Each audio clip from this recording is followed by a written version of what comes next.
Women Taking the Lead, episode 189. I have done a lot of inner work on myself, and I think that you're going to be a much better entrepreneur, business person, coach, whatever you happen to be, if you've done inner work on yourself, as well as knowing your business. But I think you also need to know yourself.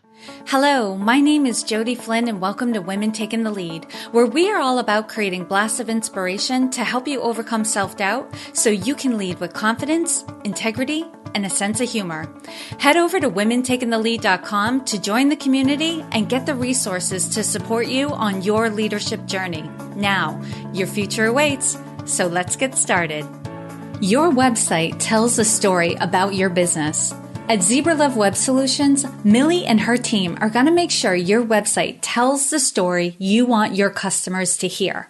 Connect with Millie at zebralovewebsolutions.com to create the impression you want to make.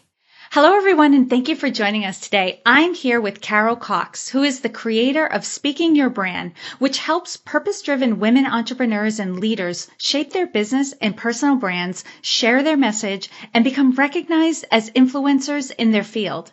She teaches business and marketing classes at a university and during election seasons serves as a Democratic political analyst on TV news. Carol believes that as high-performing women, we change the paradigm, the perception of ambitious women, by more of us actively and visibly pursuing bigger, audacious goals, raising our voices, and sharing our stories about what really matters on stages, in boardrooms, in our businesses, in the media, and in our families, so that others can learn from our journeys, see themselves in ours, and become leaders in their own companies and communities. Carol, you are speaking my language. It is such an honor to have you here today. And that's just a 10,000-foot version of you and what's going on with your world. So if you could tell us a little bit more about you and your own humble beginnings. Sure, Jody. Well, first of all, thank you so much for having me on your podcast. I'm a big fan, so I'm thrilled to be here today chatting with you and with your listeners. So for my humble beginnings, I was thinking about this as I was preparing for today's interview, and I started thinking about the activities that I did in high school. So I was very involved, one of those girls who I was very good academically, and I also like to be involved in different clubs and activities in high school.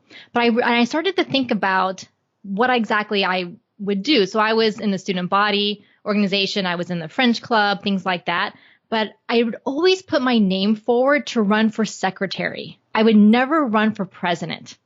And I started to think about why was that? Well, first of all, there's a lot of traditional gender roles about women being the secretary of an organization versus the men being the president. And I don't think I had the confidence at that point in high school to think that I could be president of the club or of the organization. There were probably a lot of subconscious gender cues going on that I wasn't even aware of. Now, this was late 80s, early 90s. So definitely the feminist wave had happened in the 70s and 80s, and I was a beneficiary of that. But as we know, even to this day in 2016, 2017, we're still dealing with a lot of that. But what's interesting is that the work I do now with women and helping them shape their message and have the confidence to speak up and to stand out, I think goes all the way back to when I was younger. It's so funny. I'm giggling a little bit as you're sharing your story. And I'm also having a visceral reaction because I remember that for a long time in my own life, I would always play supporting roles in whatever I was involved in. I would never be the leader, want to be, kind of quote unquote in charge, making decisions. Luckily, I got to a point in my life where I was like, well, if I want to accomplish my goals, I'm going to have to. And it wasn't as bad as I thought it was going to be. And it's no mistake that I'm a coach too, right? Because the coach plays a supporting role in a lot of things. But in a lot of areas of my life, I am taking the lead and am in the forefront. But it takes something, it takes a mental shift to get over just wanting to support others to be successful. Yeah, that's a really great point, Jody. And I think as entrepreneurs, so you're an entrepreneur, I'm an entrepreneur, we automatically assume a leadership role because we're in charge of our business, even if we're solopreneurs and we're the only one in our business, at least for right now, or for the listeners out there who are just starting out, you're still the leader for your clients and your customers, and you're making decisions. So that's why I think that for those of us who are entrepreneurs, we are naturally leaders, and maybe we don't think of ourselves that way. hmm And you have made the leap into entrepreneurship and you are out there, you are speaking your brand and, taking the lead. But I always like to, at the beginning of, this interview to kind of level the playing field, because one thing we all have in common is those playing small moments, those moments where we, just don't realize our value and what we're capable of. So we hold ourselves back. And oftentimes it's only later in retrospect that we shake our heads and think, wow, I could have been the leader. Like you probably look back on that high school experience thinking, I could have been the president of that club. I could have done that. That's no problem. But at the time, we don't see it. So if you could, Carol, share with us one of your playing small stories and the lessons you've learned from it.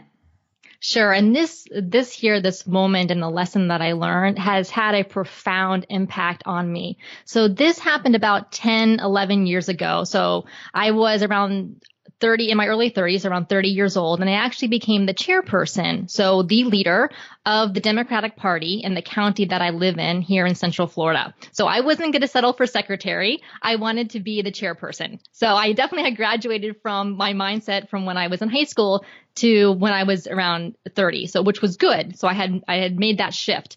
So with a lot of backing of the people who were around me in the Democratic Party organization, they supported me running for chair and I won overwhelmingly. So I became chairperson and everyone loved me. I was, very young. I had a tech background. I had founded a software business.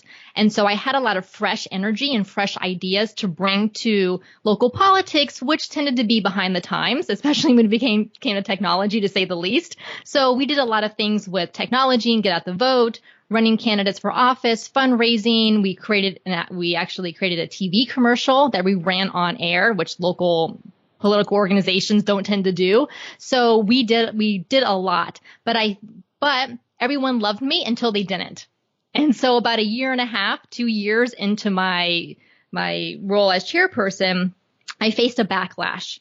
A very severe backlash, and something that was from the people who were closest to me, who I thought were my friends. And that's really what hurt the most. And, looking back now, I think it was some of their own frustrations or misplaced expectations or just their own personal issues that really had nothing to do so much with me, but they were taking it out on me. So it ended up that I decided to finish my term after 2 years and not continue on. So I basically removed myself from the organization.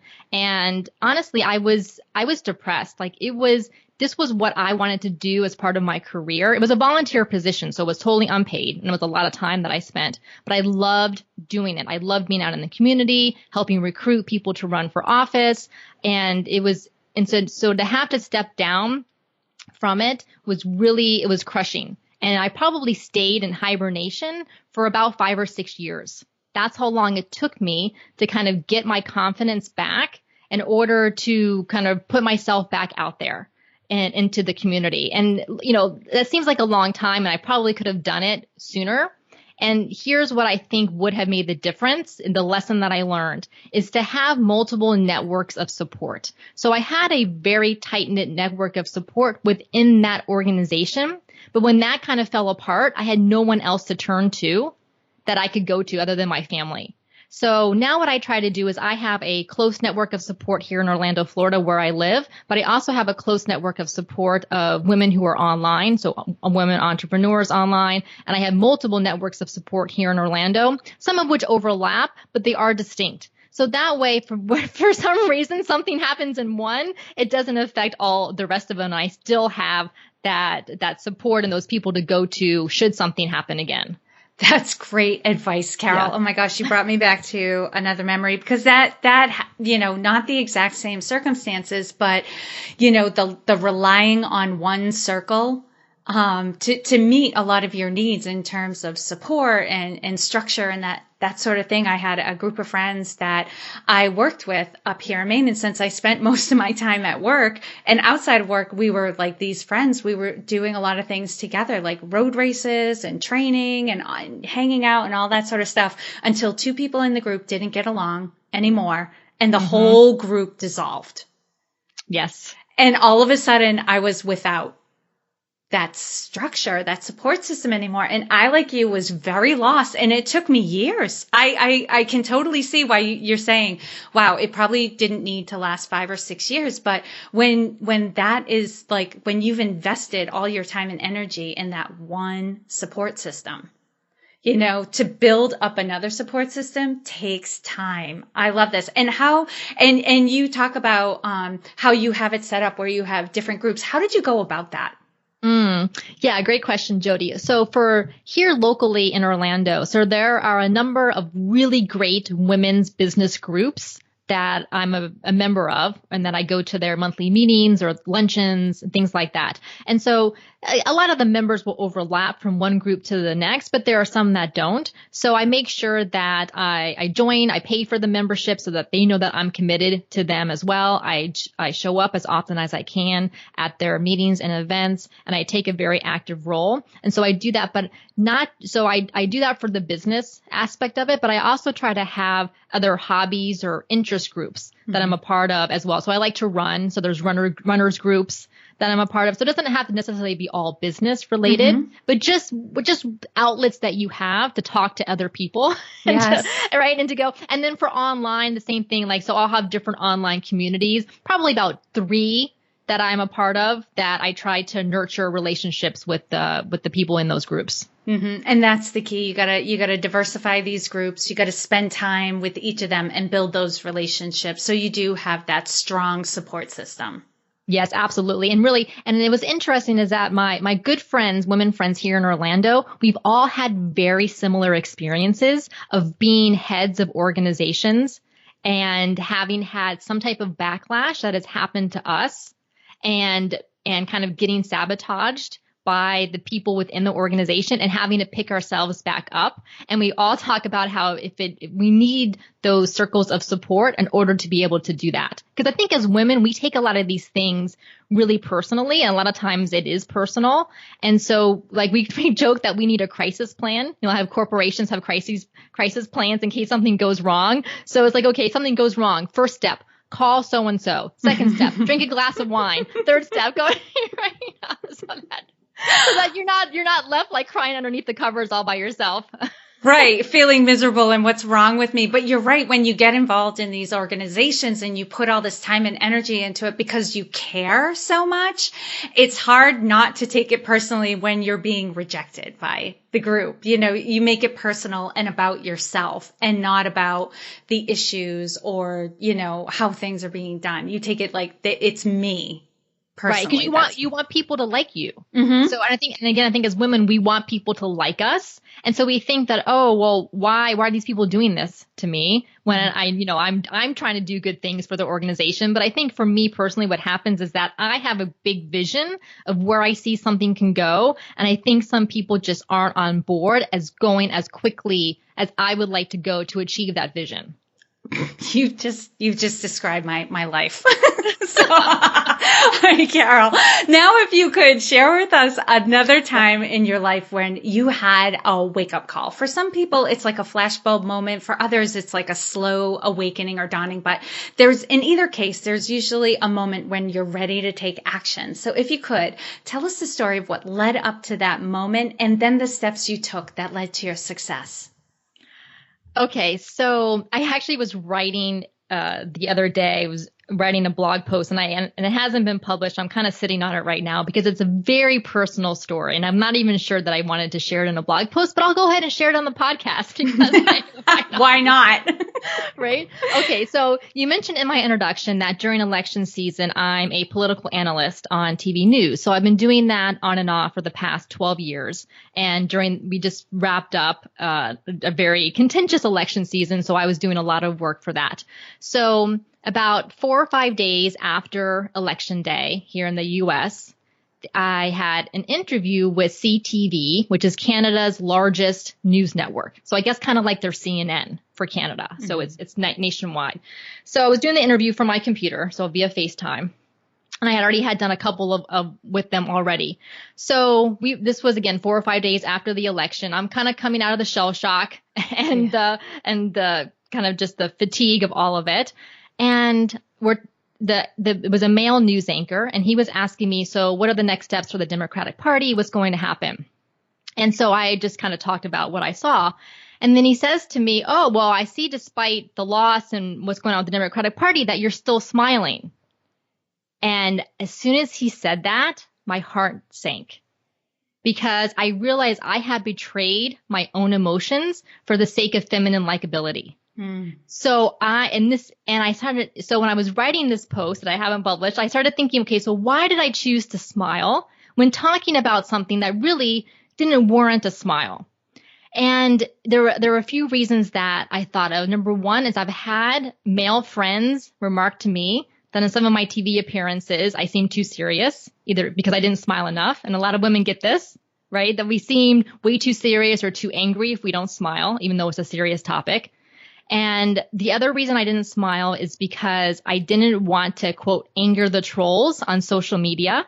So when people kind of tend to be very abusive and mean-spirited on social media, and I didn't want to have people see my appearance and have them think that I was frigid or angry and then have that reaction. And really I smiled because I wanted to make sure that I seemed likable and not kind of like an angry feminist coming across. But I realized that, like I said, I betrayed my own emotions for doing that. And that was a huge aha and wake up call for me that I cannot continue to do that, that I need to honor who I am and not worry about other people thinking that I seem too serious or that I seem angry when it's a serious topic that's being discussed. So, but it was really hard for me to write this, and it's actually really hard for me to even share this because I'm embarrassed by it because I feel like I should know better. I have a master's degree in women's history and gender studies. Like I've been doing this for 20 years, and I feel like I should have known better, and I didn't. And to be called out by a news anchor by it was embarrassing. Yeah, this is a trigger topic, and I'm sure a lot of people who are listening, especially the women who are listening, are probably noticing their own breath catching as they listen to this because, I mean, and each gender has different things that they're critiqued about. And for women, it's like being too serious or coming across angry and how you really shouldn't do that. And what do you do? Like there are some times when you do feel serious and you do feel angry, but you're not supposed to express it. And heaven forbid you remind somebody of something that they said they would do. Now you're a nag, and I get very sensitive to that stuff too. And, where do you find that balance of being yourself, but also being able to connect with other people without them critiquing you? I know it really is a double bind. It's really hard. And then here's the icing on top of the cake regarding this. So then a week later, so this was just maybe a couple of weeks ago, I was at a leadership event, and the keynote speaker was a woman who's a body language expert. So she's talking about what leaders do. And one of the things that she says is that leaders smile less than non-leaders. And I was like, oh, wow. She didn't distinguish whether that was for men or women, even though this was a women's leadership event. So it was all women in the audience. But I found that really fascinating that research has shown that leaders smile less. Huh. That's fascinating. That is fascinating. And where you are, Carol, too, is you're just becoming aware. Right. Of this too. So this might even be like a part of the process, when you take on, different levels of leadership, when you're seen more. I think, and I think part of being a leader is also accepting that not everybody's going to like you. Yes. So, coming to grips with that, I think is scary for some people. And I think sometimes, and especially for women, they hesitate about being a leader because we know if we're in a leadership role, we're not going to make everybody happy. Somebody is going to be, upset or disgruntled or just kind of like turned off by what's going on. And like we've been talking about the whole time as women, where we're shaped and we're brought up to be likable to people.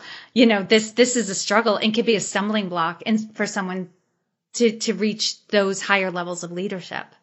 Right. And yes, it's definitely a learning process and a journey that we're all on. And I feel like that. So that each of us is a role model to other women who see us, whether it's young girls in high school and college or young women in our 20s and 30s, or even women who are older than us, that for us to step up and be leaders and to maybe try to get rid of some of these double binds and stereotypes that people have, we're then paving the way for those that will come behind us. And it's hard. It's really hard to be the ones doing it. But the benefits are then, like I said, that you read in my introduction, that I believe that the more that we speak up and stand up, that we're becoming role models for others to do it. And it makes it easier for them to do it in their own lives as well. And as women, to support other women who are being serious, right? Yes. Like allow them, if it's a serious subject, allow them to be serious. Or if it's something they're passionate about, allow them to be passionate about and not judge them for it. Yes. Yeah, absolutely. And I think that's, yes, being the support for other women and knowing that you have their back, and them knowing that, I think is so critical. And the other thing, Jody, that I wanted to mention is that you talked about how as leaders, that not everyone is going to like us. And so this is one of the things that I work with all my clients, because we'll work on their messaging, whether it's for their presentation or messaging for their website and marketing. And I encourage them to have an angle. So something that's unique about what they do, because what I tell them is that you're not going to stand out unless you stand for something. And when you stand for something, you're automatically going to repel some people who don't necessarily believe in what you believe or don't like the approach that you're taking. And you have to be willing to be okay with that and to maybe take that criticism. Because if you don't have a powerful message like that, then you're probably not having the impact that you want to have. Right. You won't be able to reach the people that you're trying to serve and help, because they won't connect with your message unless you're very clear about it. Yes, absolutely. Amazing. And Carol, I always want to talk about leadership style, because I think sometimes another pitfall for women is we look at other people like successful leaders and we think, I have to be like them in order to be successful, but it's not true. I mean, there's a foundation to leadership, right? You have to have good communication skills, be able to build relationships, be a great listener. But there are subtleties to leadership that make us all a little bit different, because we have different personalities and strengths and prior experiences that all influence our leadership style. So Carol, how would you describe your leadership style?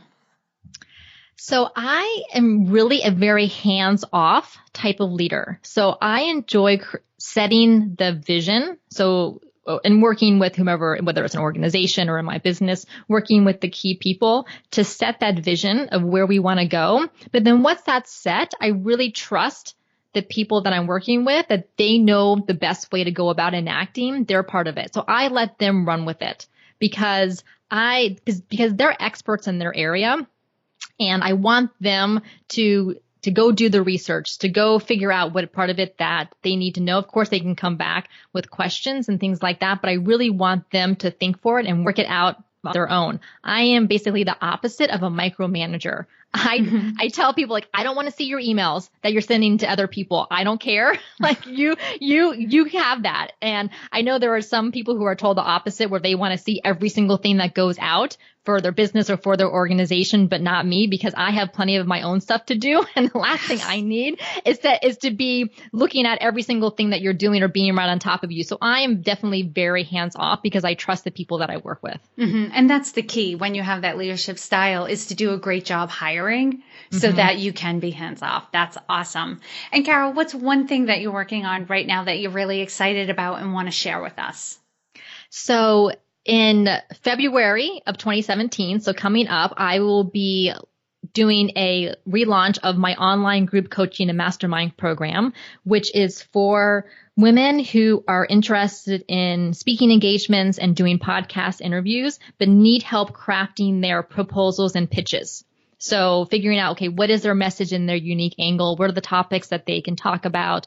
What is their bio? Why are they uniquely credible and suited to talk about those topics? So we work through all of those. And I call it a group coaching and mastermind, because we do live weekly calls and we have a private group for the participants to go on so that they're getting feedback from me and from each other. Because I do one-on-one coaching with clients, which I love and which is fantastic, but there's something about having a small group to get that peer feedback that adds such an important dimension to the work that you're doing, especially when it comes to messaging, because it's so, number one, you can't do it in your own head, right? I mean, it's, you have to be able to articulate it and work it out with someone else, either one-on-one or in a group. So I'll be doing that. I had launched the first iteration of it in October of 2016, which was kind of like a minimal viable product, an MVP version of it, and got a lot of great feedback. Everyone loved it. It was only 4 weeks long. So people told me they wanted it to be longer because they wanted to be able to interact with everyone and because they really enjoyed it. So I'll be making it longer. So that's the thing that I'm most excited about for the coming first quarter. And on the flip side of things, what would you say is your biggest leadership or business challenge that you're faced with right now?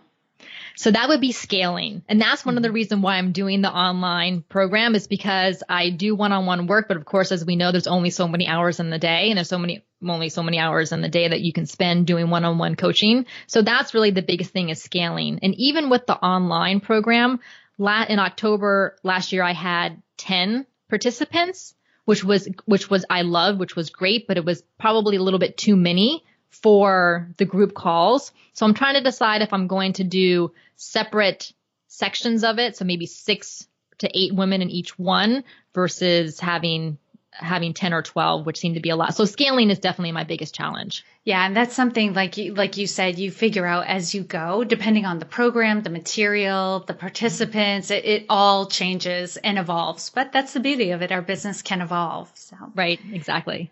And Carol, some of the feedback I've gotten from the women in my community is, I have guests like you who come on, who are doing all these amazing things. They're on TV, they have programs, they're entrepreneurs. And, we don't often get into like what's going on in someone's personal life, right? We don't really get the complete peek behind the curtain. And what some of my, members in my community have said is like, geez, I feel like I'm so far behind, compared to some of the women you're interviewing. But what they're kind of assuming is that the women on the show are doing it all on their own, which we know isn't true. So if you could give us a quick overview of the people you have around you who support you to do what you do and be successful at it. Right. This is a great topic, Jody, because I think a lot of us see these entrepreneurs online who are doing really well with their businesses, and they, number one, they're further ahead in their business than a lot of us are because they've been doing it for 4 or 5 years. And so they've built up enough revenue and profit to be able to hire people. So I don't have any employees in my business. And so, but I will use contractors when I need them, say for graphic design and things like that. So, but really my number one support person is my husband. So we both have backgrounds in software programming and web development, which we've been doing since the early 2000s. So I can do all my own website and all of that and WordPress, which I've been doing for a long time. So the tech side is not an issue. And my husband being a techie and a gadget person, so he's definitely the one who I can tell him, here, go make some graphics in Canva for me, or can you help me? And he edits videos. So I give him video interviews that I've done with guests and he will edit them. So he's great. And I don't have to pay him, which is probably the best part of it. So that's fantastic. And so, but really other than say my husband and the contractors is the mastermind group that I'm a part of. So I try to stay in and this is a paid mastermind. So I pay to be a part of someone else's mastermind group because number one, if I'm paying, then I know that I'm invested in the group and I make sure that I show up every week for the live group calls and I'm interacting with the other women who are in the mastermind. But just having that group to know that you have someone to go to if you have questions, who's going to keep you focused and accountable on what you said your goals are for each week. So I don't know what I would do without the mastermind groups that I've been a part of. Mm-hmm. And you mentioned mastermind before. So I definitely want to go over this because you've said some really great things too. Namely that you pay for a mastermind, and people can do masterminds on their own. They can do them free. They can organize them themselves and that's fine and good but you have to be a certain personality to make that happen. happen, and you have to only gather to your mastermind certain personalities to make that happen. The beauty of paying for a mastermind is not only do you know that you're going to be held accountable, right? That you're more likely to show up, but that the other people in the mastermind are more likely to show up and be present. You know if the other participants have paid, they're as interested in your success as you are in theirs. So that's huge. And I've done paid mastermind groups before, and as much as people love me, right? They join because of me, but they stay and they rave because of the other members. And Absolutely. That's the reality. I mean, I don't even fool myself, because when I ask people, like, what did you get out of this mastermind? What was most valuable to you? They will always say the opportunity to interact with other women or men. But in my case, it was an all women's group with other women who are going through the same thing I'm going through.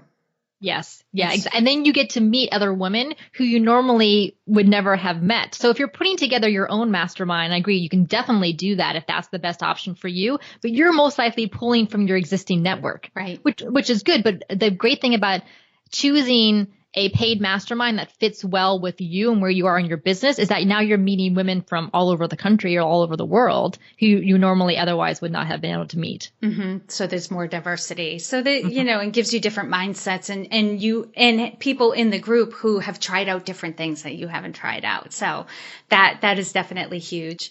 Okay, Carol, now I'm going to do a quick leadership roundup. So tell us, what is one practice you have that helps to make you a better leader? So I have this phrase that I read in an article and recently, and it was that influence happens at the intersections.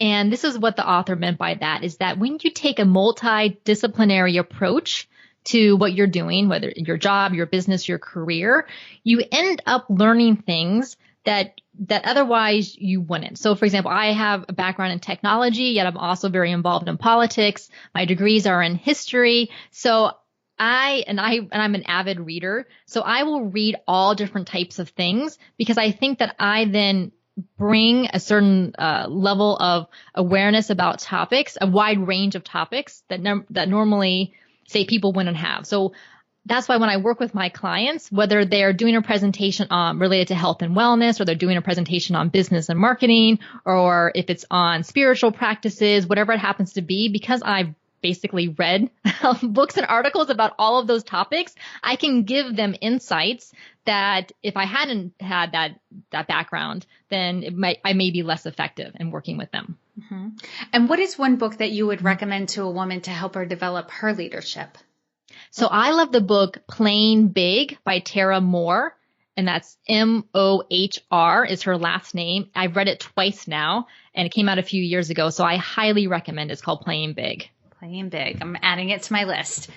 And what advice would you give your younger self? So I would say that back when I was in my 20s, I should have gone and lived in New York City.